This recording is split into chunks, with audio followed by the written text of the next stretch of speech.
Oh, suara saya kedengeran nggak ya? Kedengaran.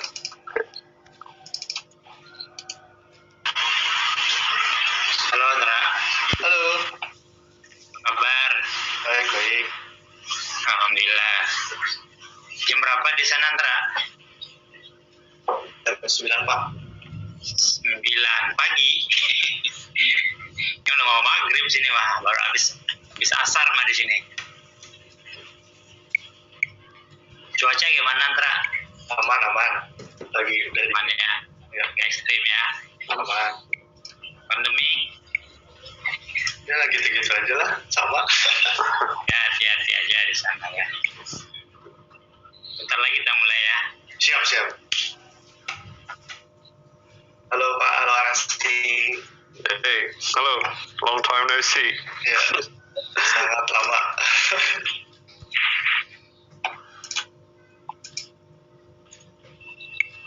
Halo Selamat semuanya. datang, Antra, Arasi, selamat datang. Halo, ya. Terima kasih sudah diundang. Sama-sama, terima kasih udah berkenan. Kita udah lewat 1 menit, bisa kita mulai acaranya ya? Bisa, silakan. Oke. Silakan. Oke. Ibu hadir Antra. Halo Bu, saya pasang mikrofon dulu, kayaknya asik nih. Oke, saya serahkan ke... Waalaikumsalam, Bu. Waalaikumsalam. Waalaikumsalam. Saya serahkan ke panitia untuk memulai acara kita untuk panel discussion sore ini. Terima kasih.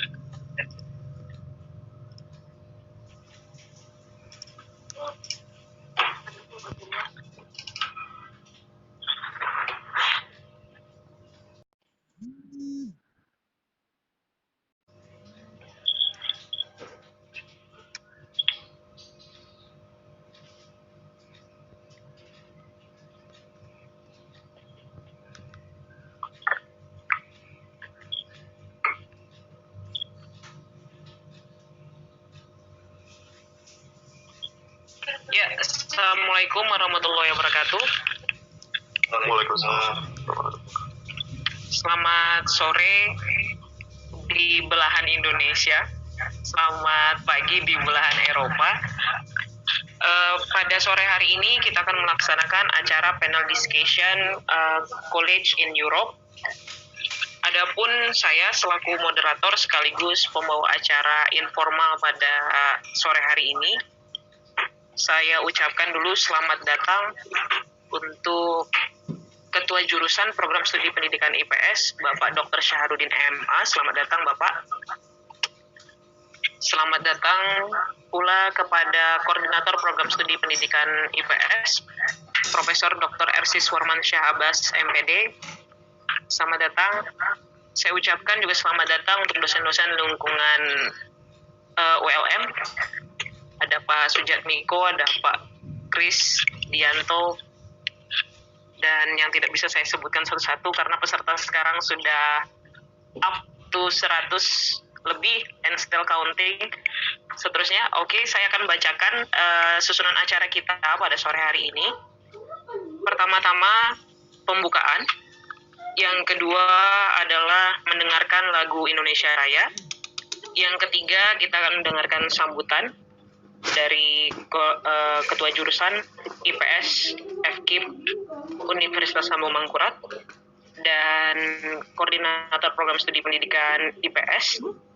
Kemudian pembacaan doa, dan kemudian baru kita akan laksanakan panel discussion. Untuk speaker pertama, Antra Gama Ewa Abbas. Yang kedua, kemudian Arashi Rahman. Baiklah, untuk mempersingkat waktu, kita akan masuk ke acara pertama, yakni pembukaan. Marilah bersama-sama kita ucapkan Bismillahirrahmanirrahim untuk membuka acara kita pada sore hari ini. Bismillahirrahmanirrahim. Yang kedua adalah mendengarkan lagu Indonesia Raya. Kepada seluruh peserta, saya harapkan untuk menyalakan kameranya dan tetap mute mikrofonnya. Kepada panitia, saya persilahkan.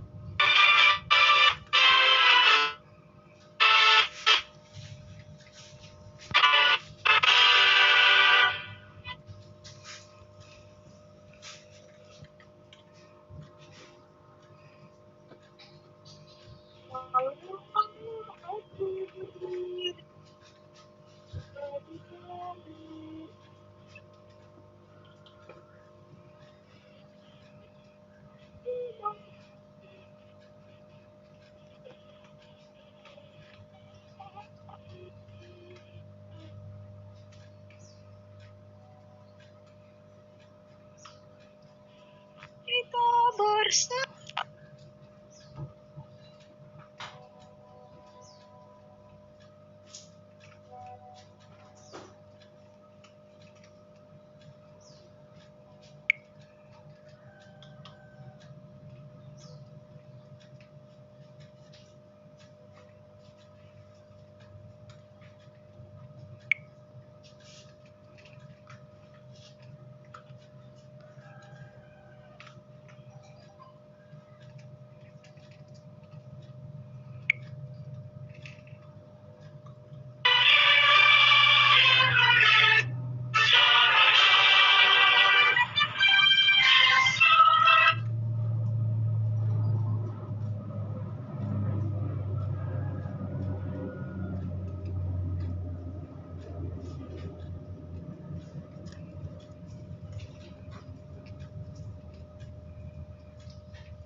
Ya, acara berikutnya adalah sambutan-sambutan. Sambutan yang pertama saya persilahkan kepada Koordinator Program Studi Pendidikan IPS FKIP ULM. Saya persilahkan Bapak Profesor Dr. Ersis Warmansyah Abbas, MPD. Waktu dan tempat dipersilakan. Abahnya. Assalamualaikum warahmatullahi wabarakatuh. Waalaikumsalam. Saya menyapa aja. Pertama, selamat datang di semuanya di acara ini. Dan teristimewa itu untuk ada Guru Antara dan Guru Aras, Bu Wardah, Abbas. yang saya lihat di sini. Kemudian juga bapaknya Aras, Mas Kris, lagi sibuk-sibuk kayaknya Mas Krisnya. Kemudian juga saya sendiri, juga ada beberapa orang dosen, Pak Sujatmiko dan lain-lain. Kemudian ini ada juga Tante Antara juga ikut nih dari Universitas Bengkulu. Dan saya juga nggak bisa lihat semuanya, tetapi saya kira ini dari banyak tempat.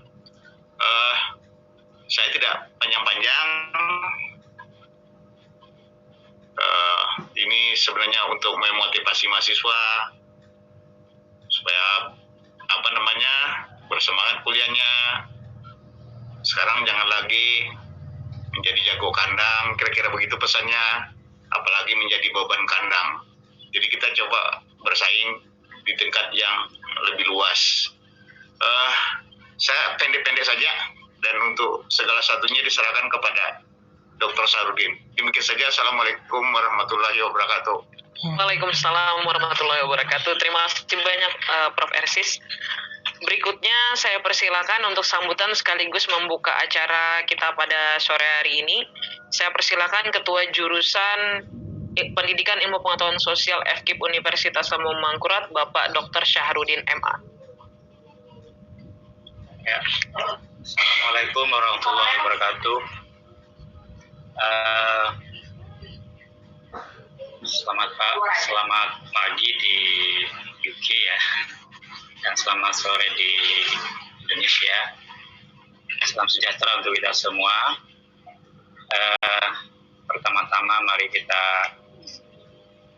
senantiasa bersyukur pada Allah Subhanahu wa Ta'ala atas kesehatan yang selalu diberikan Tuhan kepada kita, sehingga kita bisa terus mampu beraktivitas hingga detik ini dan bisa berkumpul bersama-sama dengan Antra, dengan Arasy juga ya, untuk berbagi pengalaman di luar. Salawat dan salam mari senantiasa kita sampaikan kepada junjungan kita Nabi besar Muhammad SAW. Semoga keselamatan juga selalu tercurahkan kepada beliau, keluarga, dan kepada pengikut-pengikutnya.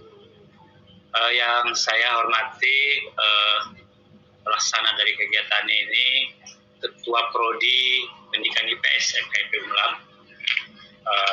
dosen saya, guru saya, juga bapak saya gitu ya, Profesor Dr. Alexis Permasa Pak Abbas MPD, yang kebetulan juga abah ya dari Antra ya. Kemudian ada Ketua Hima IPS dan para dosen. Saya lihat juga ada Pak Kris.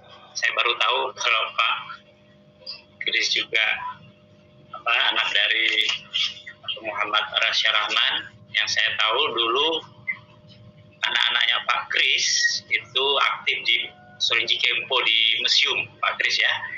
Apakah Arasi juga dulu bagian dari yang pernah saya latih gitu ya di museum? Saya nggak tahu ya. Mudah-mudahan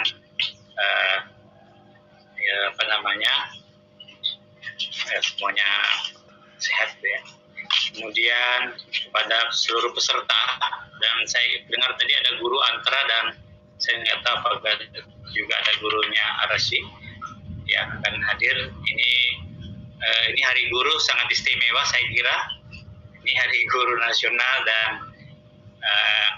ada murid yang sudah mencapai tingkatan tertinggi di tingkat akademik ya. Muhammad Rasya Rahman dan Antara Ewa Abbas, dan di luar negeri yang sangat membanggakan kita semua di Banua dan bangsa kita tentunya. Hari guru ini dan ada gurunya di sini, mudah-mudahan penuh makna begitu ya. Bagaimana seorang yang sudah punya pendidikan tinggi tapi tidak melupakan gurunya. Rasanya guru SD tadi ya, Prof ya. Ya, saya selalu mengingat ya pesan Prof Persis ya saat saya kuliah dulu ya, karena sejak saya S1 sampai S3 selalu dibimbing Prof Persis, itu selalu mengingatkan, jadi jangan lupakan gurumu ya, walaupun sudah sehebat apapun gitu ya. Nah, itu yang selalu saya ingat. Karena itu kalau saya pulang kampung saya cari guru SD saya.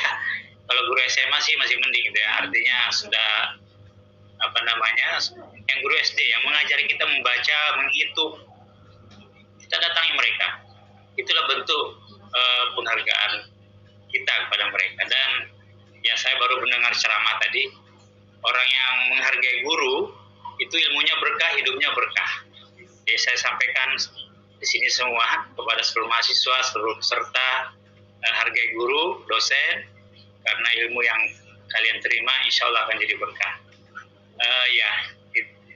Kemudian hari ini saya kira kalau kita lihat judulnya panel diskusi ya tentang bagaimana kuliah di luar negeri, nanti akan dijelaskan baik Antra maupun Arasi akan menjelaskan barangkali ya tentang bagaimana pengalaman suka duka kuliah di luar negeri, yang saya kira akan memotivasi kita, karena saya juga saya kira Ibu Mutiani pernah bercita-cita gitu ya kuliah di luar negeri, tapi kemudian tersandung oleh banyak hal gitu ya. Tapi kedua orang ini yang hebat ini ya telah membuktikan bahwa kuliah di luar negeri ya kita belum tahu ya, mudah-mudahan nanti kita akan terinspirasi bahwa kuliah di luar negeri itu ya gampang atau susah atau seperti apa. Nah, itu mungkin yang akan disampaikan, dan silakan mahasiswa peserta sekalian untuk mengeksplor apa saja yang ingin diketahui dari kedua narasumber dan kedua pelajar kita yang sangat terhormat ini. Saya kira saya tidak akan berpanjang lebar, saya juga udah rindu dengan Antra, karena Antra sejak kecil saya sudah bersama-sama, karena kebetulan sejak S1 saya bersama Prof Persis selalu bekerja, dan Antra waktu itu masih kecil, dan saya ikut mendidik dia untuk sampai menjadi saya ikutlah untuk memberikan masukan apa saja sejak kecil gitu ya. Jadi saya sangat senang, haru ya bertemu lagi dengan Antra, karena sudah begitu lama tidak bertemu karena pandemi ya, nggak sempat pulang barangkali. Dan memang kalau kuliah di luar negeri setahu saya nggak boleh pulang, itu harus penelitian juga di sana gitu ya, beda di Indonesia. Di Indonesia penelitiannya pulang kampung gitu ya. Ya, saya kira itu yang bisa saya sampaikan. saya mewakili jurusan mengucapkan terima kasih atas Muhammad Arasya Rahmat dan Antrewagam Abbas untuk berbagi pengalaman hari ini. Begitu juga kepada para undangan, Pak Kris dan para guru Antra juga dan teman-teman sekalian. Dengan mengucapkan Bismillahirrahmanirrahim, kegiatan panel diskusi tentang kuliah di luar negeri dibuka. Saya kira itu yang bisa sampaikan. Mudah-mudahan kegiatan ini berjalan lancar sampai berakhir. Saya akhiri. Wassalamualaikum warahmatullahi wabarakatuh. Terima kasih banyak Pak Syahar. Berikutnya adalah pembacaan doa. Pembacaan doa akan dipimpin oleh Saudara Indra Maulana. Kepada Saudara Indra, saya persilahkan.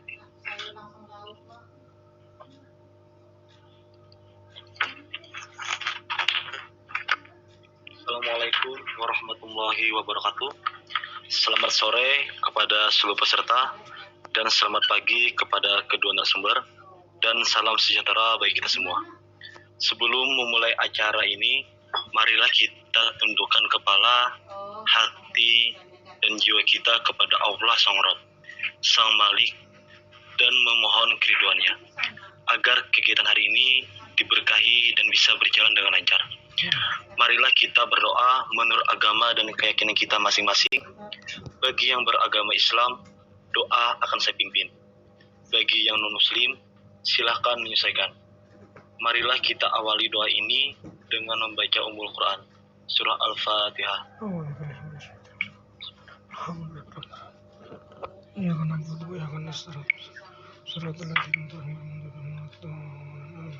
Bismillahirrahmanirrahim. Alhamdulillahirrabbilalamin. Wassalatu wassalamu ala ashrafil anbiya wal mursalin wa ala alihi wa sahbihi ajmain, amma ba'd. Ya Allah, ya Tuhan kami, tiada kata pantas kami haturkan kepadamu pada sore hari ini selain rasa syukur atas segala nikmat dan hidayah-Mu yang Engkau anugerahkan kepada kami, sehingga kami bisa berhati bersama untuk mengikuti rangkaian acara panel discussion Collect in Europe. Untuk itu ya Allah, jadikanlah acara kami ini sebagai acara yang Engkau ridhoi, yang membawa barokah rahmat, taufik dan hidayah-Mu. Ya Allah yang Maha Pengampun, ampunkanlah dosa kami, kedua orang tua kami, para pemimpin kami, guru-guru kami, para dosen kami, orang-orang yang mendahului kami, serta orang-orang yang berjasa terhadap bangsa dan negara ini. Rabbana atina fid dunya hasanah wa fil akhirati hasanah wa qina azabannar. Wa sallallahu ala sayyidina Muhammad wa ala alihi washabihi wasallim bi fadli subhana rabbati ijati amma yasifun wa salamun mursalin walhamdulillahi rabbil alamin. Wassalamualaikum warahmatullahi wabarakatuh. Waalaikumsalam warahmatullahi wabarakatuh. Ya, sebelum kita mulai panel discussion, ada baiknya kita melakukan sesi foto bersama dulu.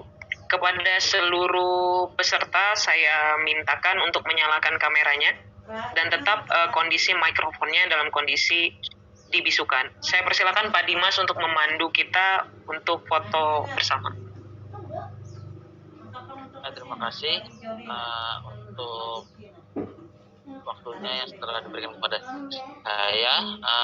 Baik, diharapkan kepada seluruh peserta agar menyalakan kameranya dan tetap menonaktifkan mikrofonnya. Akan saya pandu pada hitungan kelima. 1, 2, 3, 4, 5. Sekali lagi 1, 2, 3, 4, dan 5. Sudah, saya kembalikan lagi ke pembawa acara. Terima kasih. Ya, terima kasih banyak Pak Dimas. Kita langsung ke acara inti. Jadi stop untuk serius-seriusnya. Sekarang kita di sesi yang jauh lebih santai.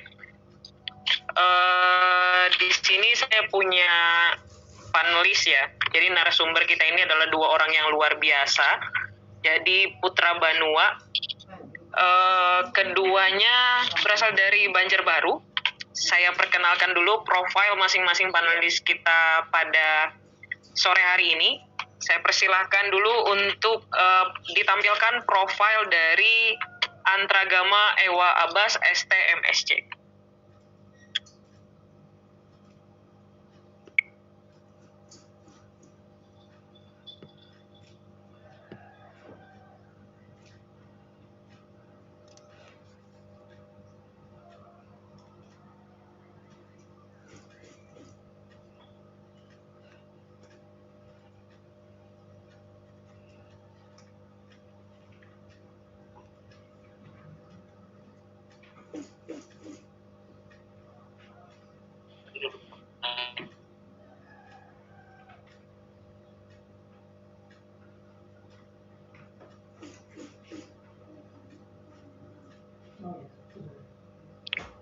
Ya, sambil kita tunggu tampilannya, kayaknya ada kesalahan teknis, saya mohon maaf untuk seluruh peserta. Akan saya bacakan CV-nya dari Antragama Ewa Abbas STMSC. Antra merupakan lulusan dari Bandung Institute of Technology pada tahun 2015, jadi S1 Antra itu di ITB, kemudian melanjutkan studi di S2 tahun 2017 di University of Sussex, dan kemudian saat ini sedang menjalani studi S3 di Delft University of Technology, Belanda. Jadi Antra memiliki banyak sekali reward, student exchange, dan achievement yang tercatat di sini. Ini merupakan hal yang luar biasa, bisa saya sampaikan satu persatu. Pada tahun 2015, Antra menjadi Indonesian Delegation for Global Youth Leaders Summit.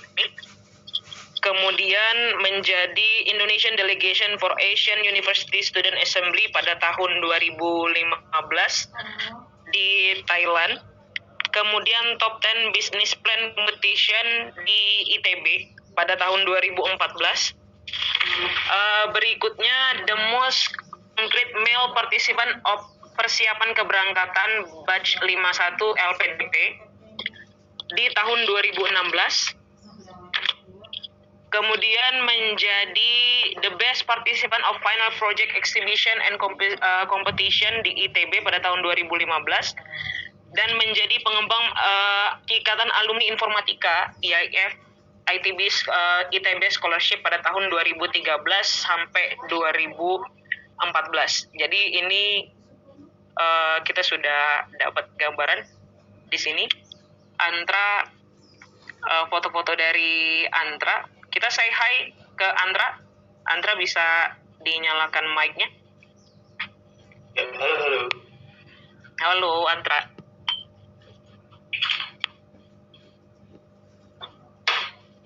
Oke Antra, mungkin kita sedikit ini cerita-cerita gimana sih pengalamannya studi di luar negeri, karena di sini Antra S2-nya di Inggris, kemudian sekarang lagi studi di S3 juga di Belanda, jadi di Eropa. Bagaimana sih sebenarnya trik-triknya Antra ini dikasih makan apa sama Prof. Ersis sampai brilian luar biasa, banyak sekali scholarship sampai achievement, student exchange-nya, triknya seperti apa, masa remajanya seperti apa, sehingga kita explore banyak hal pengalaman yang dimiliki oleh Antra untuk memotivasi mahasiswa-mahasiswa kita di sini, di IPS secara khusus dan di Indonesia secara umumnya. Saya persilakan Antra untuk memaparkan dalam waktu 20 menit. Kita sharing aja Antra, nggak usah terlalu kaku. Oke. Halo. Assalamualaikum warahmatullahi wabarakatuh. Waalaikumsalam warahmatullahi wabarakatuh. Selamat pagi dan selamat sore semua. Biar nggak satu arah, tanya sayang dong, Bu Mutia. Jadi kita satu-satu nih bahasnya. Nyalakan mikrofonnya, terus kita discuss aja. Mulai dari mana dulu? Oke, kita mulai dari saya dapat informasi Antra ini dari SMP, SMA itu udah rajin sekali ikut organisasi. Nah, apakah organisasi ini mempengaruhi Antra nih secara leadership, kemudian bisa membawa bagaimana sih sebenarnya pembawaan dirinya ke dunia luar, sehingga kalau kita ketemu orang asing itu kitanya itu nggak kikuk apa kayak gitu, Antra? Oke, jadi masalah organisasi dulu ya di masa remaja. Oke. Asik. Formal aja kali ya. Jadi Informal kita- aja, santai. Oke. Ini pada tegang semua audiensnya. Jadi profil dulu SMA apa ya? Ya.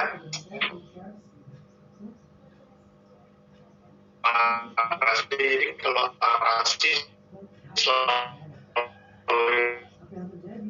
ya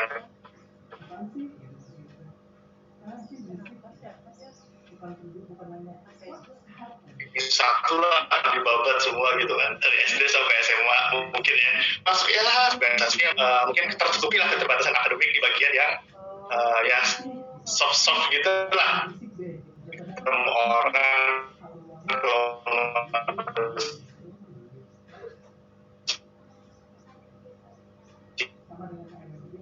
ya gitu kan jadi organisasi sih karena satu nilai itu yang membedakan kita sama non-member ekskul ini itu adalah inisiatif misalnya. Jadi kata inisiatif itu saya dapat dari organisasi. Jadi misalkan kita tuh nggak pernah nunggu apa yang akan dari saya dapatnya dari organisasi banyakan dan bukan dari bangku kuliah bangku pendidikan formal yang kayak akademik banget lah. Jadi combining these two words is a good choice lah. Gitu sih. Jadi berguna banget. Oke, tadi di bagian ini ya, bagian organisasi. Next question itu ada biggest question is how to improve your language. Kan selalu seperti itu. Jadi kayaknya permasalahan bahasa Inggris itu jadi masalah masal bagi kita semua. Nanti juga saya akan tanyakan juga ke Pak Mas Akang. Kalau saya antra aja langsung. Oh, antra aja. Oke. Saya culture-nya lumayan egalitarian. Semua sama gitu. Mantap. Ya, oke. Ini pertanyaan menarik, Mbak. Mbak aja ya. Oh, berarti saya lebih tua dong kalau saya Mbak. Jadi begini, saya share screen deh karena lumayan Oke. tentang bahasa Inggris. Siap. Sekali dikit aja. Jadi saking banyak yang nanya tentang bahasa Inggris, saya bisa dikit ya. Jadi saya kasih jawaban gitu kan. Saya lumayan nggak aktif banget di Quora. Kalau Aras itu aktifnya di teknikal, saya suka main-main yang lumayan lumayan trivial gitu kan. Jadi ada yang nanya gitu kan, misalkan ini saya masuk UI ini semester 4 dan ini saya ingin S2 ke luar negeri, apa sih yang perlu saya persiapkan gitu kan. Dan masuk yang bandel dulu waktu remaja, saya nggak tahu waktu ayah saya bilang, ayo kamu harus bahasa Inggris deh gitu kan, belajar. Saya bolos gitu kan, nggak ikut les gitu kan, terus kayak agak karena buat apa sih belajar bahasa Inggris gitu kan waktu di SMA, atau kita di Banua kita seorang gitu kan, kita bisa bahasa Banjar gitu kan, hidup aja gitu kan. Dan akhirnya kurang termotivasi waktu belajar bahasa Inggris. Dan akhirnya saya harus membayarnya ketika saya kuliah di ITB. Jadi saya tes TOEFL pertama kali itu sekitar tahun 1965. Kayaknya saya tes TOEFL barengan Pak Saharudin dulu pertama kali. Karena dulu kita satu kamar bahkan di asrama. Jadi saya datang ke UPI waktu itu, terus kita tes sama-sama. Ini tes skor rendah banget gitu kan, dan lumayan berat gitu kan untuk bisa catch up dengan, karena saya tahu teman-teman di Jawa ternyata wow, semua apalagi waktu itu di kuliah di luar Jawa tuh semuanya pengantarnya bahasa Inggris. Nah jadi saya memulai perjalanan saya, oke deh, saya pengen main-main gitu kan, nanti keluar negeri belajar deh gitu kan. Jadi 4 tahun saya lumayan mencicil. Jadi kalau bisa pointer dikit, itu lumayan banyak sih yang lihat jawabannya. Jadi awal-awal dari mulai 470 bla bla bla, percobaan kedua naik dikit, 487 coba terus sampai ujung-ujungnya sampai 2016 mau ke Inggris tuh kurang bisa karena maksimal 550 kan. Nah jadi akhirnya waktu itu ya udah untung-untungan karena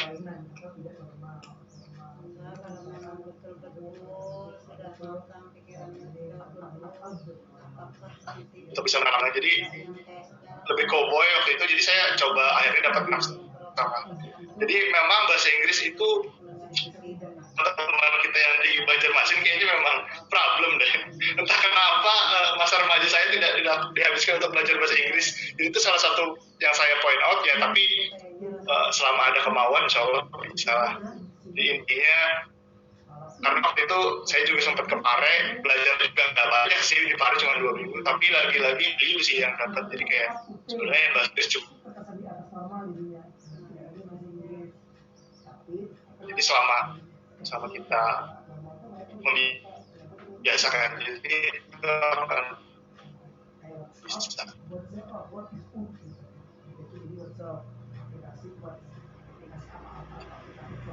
Jadi gitu sih Mbak, perjalanan bahasa Inggris memang radar untuk kita ya. Nanti. Tapi itu yang paling utama harus di-prepare Ya, awal. ya harus kalau bisa dari remaja sih, supaya nanti ke depannya lumayan. Ini Andra ya. Yes. Antara artinya yang harus dimajukan, artinya kan ketika kita punya poin bahwa oke, aku akan menaikkan, aku mau melanjutkan nih ke luar negeri nih, berarti kan ada beberapa skills yang harus dicapai dulu. Yang pertama itu adalah language skill ya, kita sepakat ya, artinya keterampilan bahasa itu merupakan bagian. Nah kalau di capaian prestasi akademik dan bahasa itu didahulukan yang mana? Untuk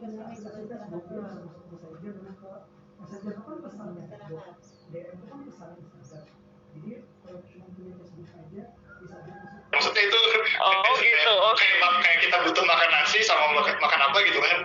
Ternyata saya baru sadar, itu basic ya. Jadi apa ya, kebutuhan hierarki terendah sebenarnya. Jadi memang kalau bisa bahasa Inggrisnya dicicil sih Mbak. Karena kan kalau prestasi itu kan juga diasumsikan karena kita itu bidang kita ya, kita bisa catch up lah di sana. Jadi prepare bahasa Inggrisnya sedini mungkin, baru kompetisi bidang kita pas kuliah lah kayak gitu. Oke. Ini last question untuk sesi ini ya, Andra ya. Ya silakan. Sebelum ke Arasi. Jadi pengalaman yang paling unik ketika pertama kali menginjakkan kaki ke Eropa, jadi semacam culture shock tuh. Oh ternyata kuliah di Eropa tuh kayak gini nih rasanya. Itu kayak gimana? Yang unik ya, bukan culture shock yang unik. Pas saya kuliah master sama kerja, saya bilangnya kalau S3 kerja ya di sini, bukan kuliah. Karena mindsetnya agak beda tuh. Jadi kalau di Belanda kita bilangnya kita kerja worker. Jadi waktu kesini ternyata nyaman sistem pendidikannya gitu. Jadi kayak kalau bandingin S1 atau sama S2, S3 itu kayaknya paling susah S1 gitu kan. Entah kenapa. Jadi sistemnya sangat stabil dan mudah diikuti dan mengencourage kita buat ya itulah nyaman lah diikutin gitu kan. Kalau di Indonesia waktu itu kebetulan banyak mencari tahu sendiri yang kayak gitu, yang kayak ya banyak kan dari diri kita lah ibaratnya. Kalau di sini tuh kayak lebih imbang dan saya ternyata kok nyaman begini sistem pendidikannya, jadi lebih mudah diikuti. Jadi uniknya itu sih Mbak. Jadi kayak ternyata perbedaan manajemen pendidikan atau pendidikan ya, cara mungkin karena dia udah lebih mature, lebih stabil, lebih nyaman lah. Oke, jadi let it flow lah ya. Jadi iya kayak kita ikutin aja gitu. Ikutin aja. Oke. Nice. Andra tipikal orang yang ikutin, tapi one point is Andra pernah bolos belajar bahasa Inggris. Oh iya dong. Itu saya mark. Artinya ya kita adalah manusia normal yang suka bolos-bolos ya, sama. Saya normal banget kok. Oke. Kita ke panelis kedua. Di sini saya persilahkan untuk sambil ditampilkan profil dari Muhammad Arasy Rahman.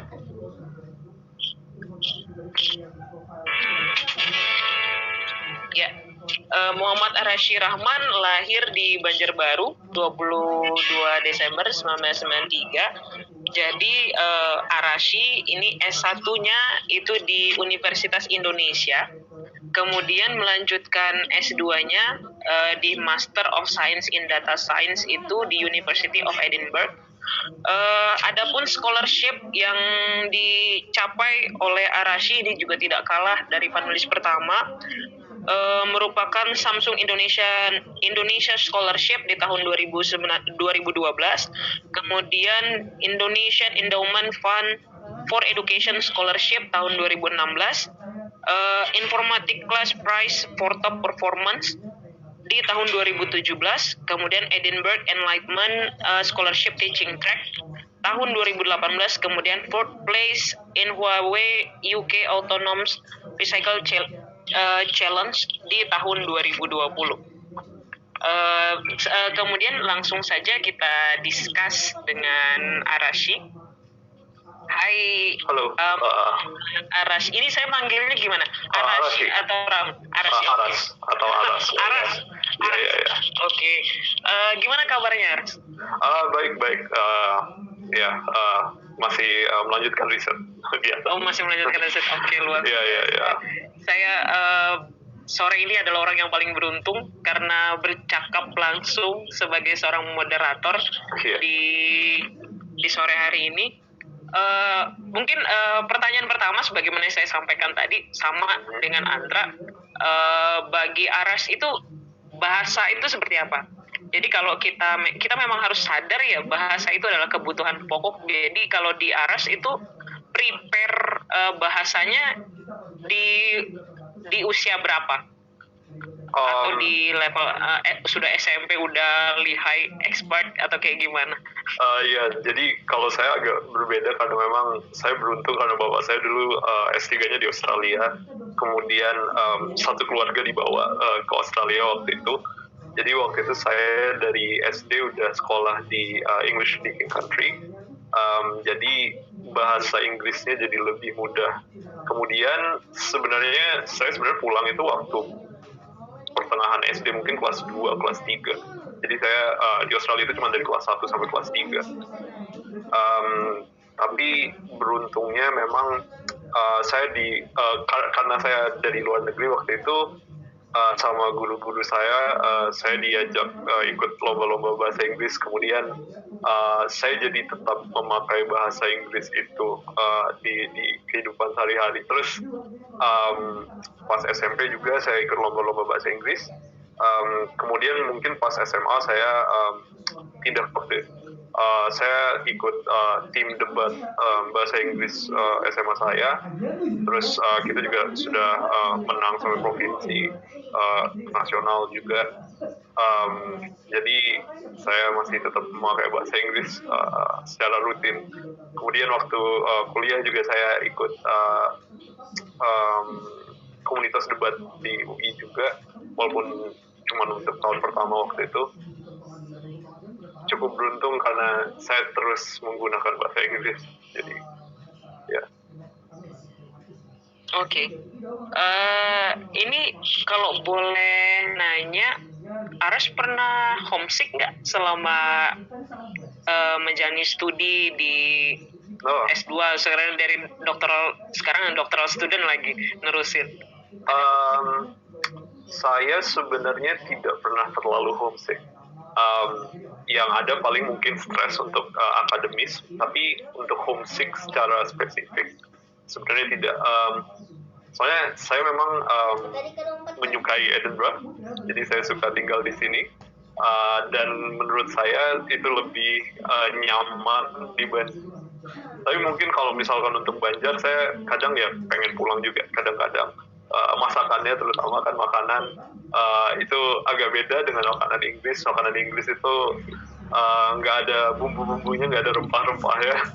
Jadi rasanya kadang homesicknya itu dengan masakan rumah sebenarnya malah. Oke. Yeah. Tadi saya poin itu ada academic stress ya. Iya. Nah, mungkin kita bisa explore lebih banyak tentang academic stress itu kayak gimana sih? Kan Aras juga S1-nya di UI kan ya. Mungkin penekanannya itu ya kalau kuliah di Indonesia ya kayak gini academic stress-nya. Kalau di luar negeri ya kayak gimana kayak gitu biar kita bisa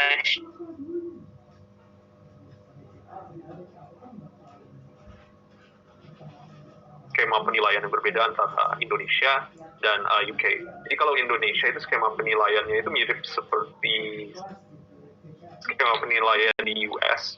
Jadi scale-nya itu kan dari 0 sampai 100, dan sebenarnya secara umum kalau Anda melakukan tugas atau ujian, sebenarnya Anda asumsinya macam itu. Tapi kalau di UK, curve-nya nilainya itu 50% untuk mata kuliah, untuk materi-materi kuliah yang sudah diajarkan, materi yang basic di kelas. 10% itu materi yang advance, kemudian sisanya itu open question, jadi seperti Anda dikasih pertanyaan riset yang open-ended, nggak tahu selesai seperti apa, dan Anda harus jawab itu. Dan saya kan memang di informatika, jadi kayak banyak sekali matematikanya. Itu berarti Anda harus duduk di exam, kemudian dalam waktu 2 jam Anda harus bisa bersamaan untuk menghasilkan pembuktian.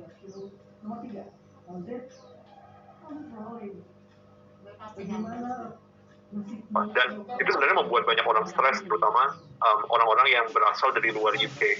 Jadi saya punya banyak teman dari MIT, Stanford, yang pas S2 ngambil mastersnya di sini, dan hampir semuanya kaget karena memang di UK skema penilaiannya aneh seperti itu. Jadi kalau Anda dapat 7 aja tuh udah untung kalau di UK. 6, 5 itu sering, 8 itu udah kayak mungkin 10 orang per angkatan, mungkin dari 300 orang satu angkatan cuma 10 yang dapat. Dan mungkin kalau menurut saya juga yang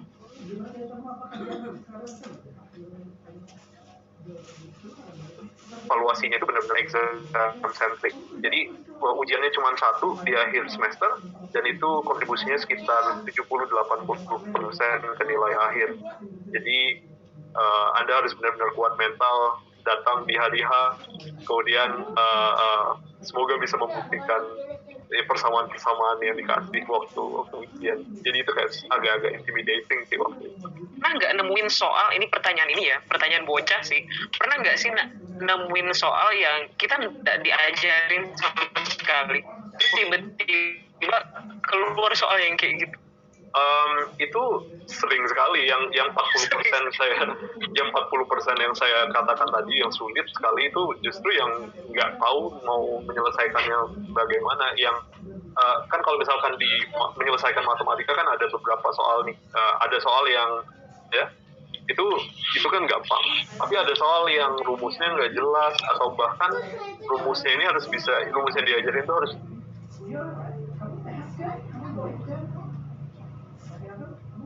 menyelesaikan gitu kan. Nah, kalau di UK, kalau yang teknik itu biasanya yang 40% itu yang tipe susah seperti itu. Oke, itu dari UI, kemudian kan nerusin master ke Edinburgh ya. Itu at first emang milih Edinburgh dari awal? Enggak. Jadi waktu itu saya apply ke Oxford, UCL, sama Cambridge.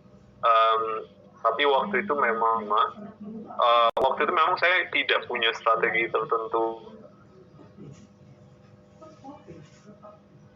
Masukin TV yang template aja, kemudian saya tidak begitu paham apa yang harus di highlight supaya lebih menarik bagi petugas penerimaannya seperti itu.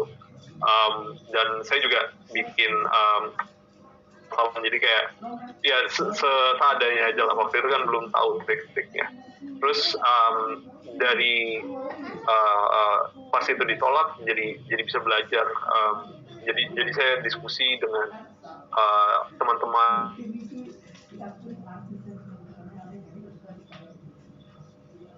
Terus jadi dapat sedikit arahan lah dari mereka tentang bagaimana bisa membuat supaya aplikasinya itu lebih menarik, lebih intinya kayak kemungkinan diterimanya jadi lebih tinggi lah. Kemudian ternyata setelah mengubah aplikasi saya, kemudian apply ke Edinburgh, ternyata diterima. Oke. Ini untuk sesi 1, my final question buat Ares. Jadi dari awal persis emang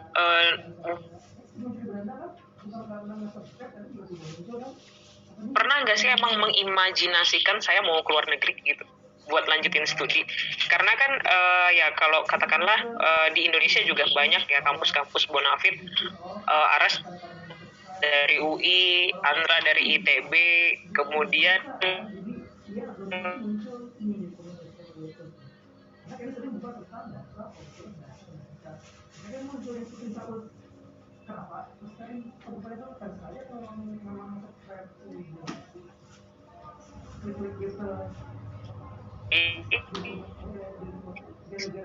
saya itu atau ini tanya jawab. Iya, jadi kalau dari saya sebenarnya udah kepikiran untuk luar negeri karena memang kali yang ke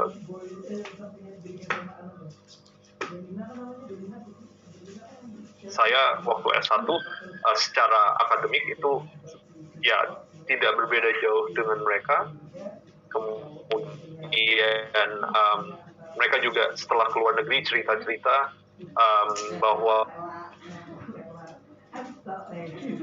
di Indonesia ada lebih bagus. Kemudian ya memang jadi tertarik untuk keluar negeri dan berusaha memang untuk bisa punya Indonesia yang cukup.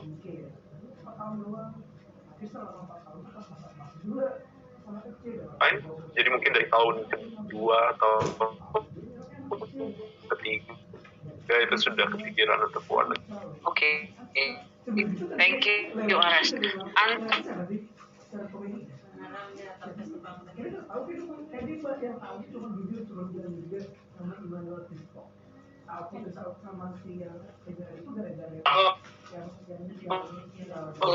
Itu ada teman SMP saya ya, SMP ke SMA terus kebayang-bayang nih suatu saatnya harus ke Paris nih. Saya searching lagi ya, karena kebetulan pertanyaan Mbak Mutia ini ada di materi.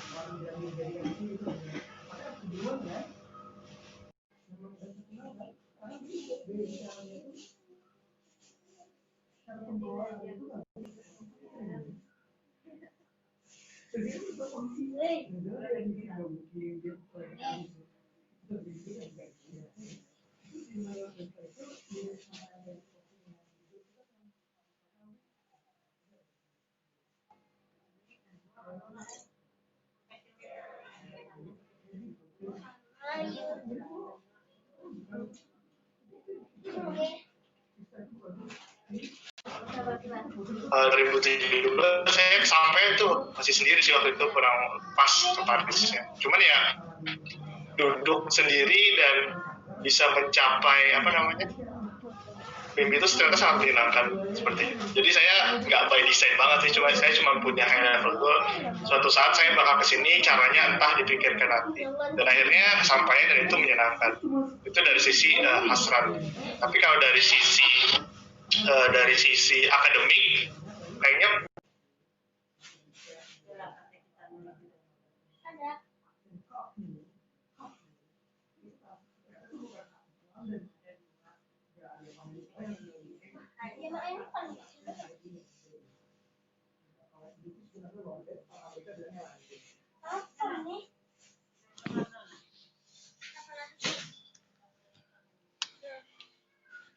Ntar ya, sinyalnya buruk deh. Supaya kada ini kayak disimpan.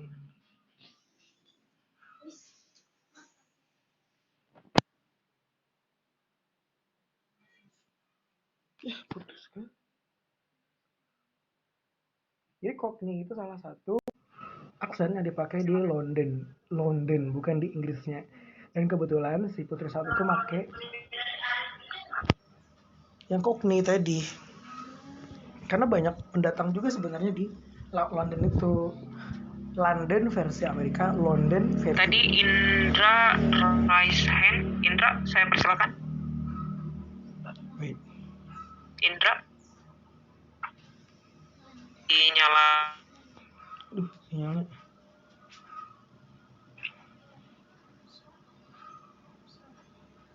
I'm sorry. Let kita answer whoever. Mic-nya masih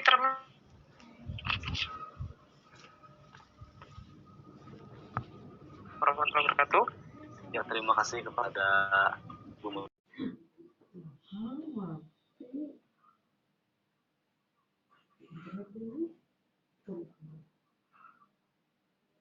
Itu nonton apa minggu lalu atau baru-baru aja? Berarti sama aja rekomendasikannya kayaknya baru 2-3 hari yang lalu sih. Iya. Tapi tiba-tiba muncul di Belanda ya. Jangan-jangan Mas Karim dia tiba-tiba muncul klik aja karena bukan subscribernya Dirga loh. Dirga itu kan dangdut mama.